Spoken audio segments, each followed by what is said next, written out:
Well, folks, it seems the former leader of the free world, Donald J. Trump, has a new target in his sights, the International Criminal Court, or ICC. That's right, the court set up to hold war criminals accountable, to bring justice to victims of genocide, is now facing the wrath of, well, you know who.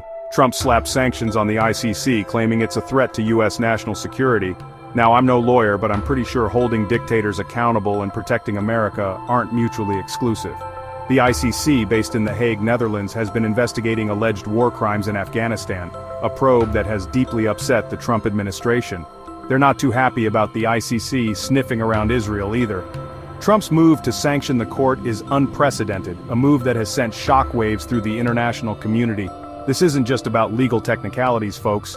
This is about America's place in the world, about our commitment to human rights, about whether we stand with the victims or with the perpetrators. The ICC was created to fill a void, to ensure that the worst crimes don't go unpunished. So why is Trump so riled up about the ICC? Well, he claims the court is biased against America and its allies, that it's overstepping its mandate, and that it poses a threat to U.S. sovereignty. He argues that the ICC is unfairly targeting the U.S. and Israel while turning a blind eye to the crimes of other countries. Trump's supporters argue that the ICC is a tool of anti-American sentiment, that it's being used to unfairly target American soldiers and officials. They point to the fact that the U.S. is not a member of the ICC and argue that the court has no jurisdiction over American citizens.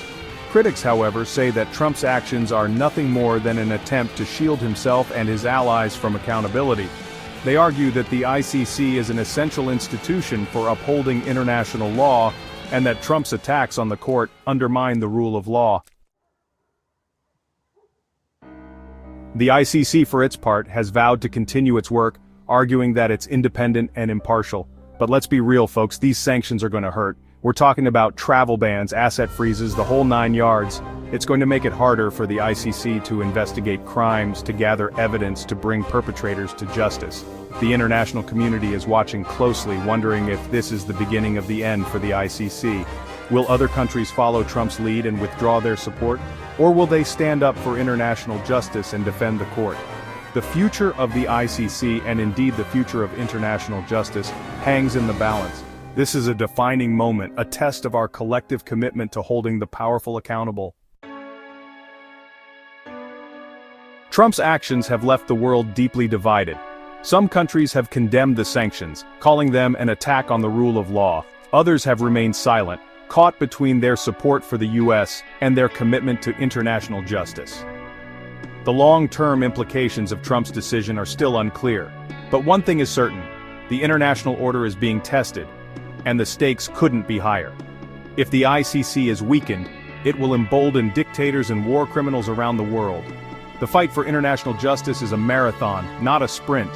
There will be setbacks, there will be challenges, but we cannot give up. We must continue to fight for a world where the powerful are held accountable and where victims of atrocities can find justice.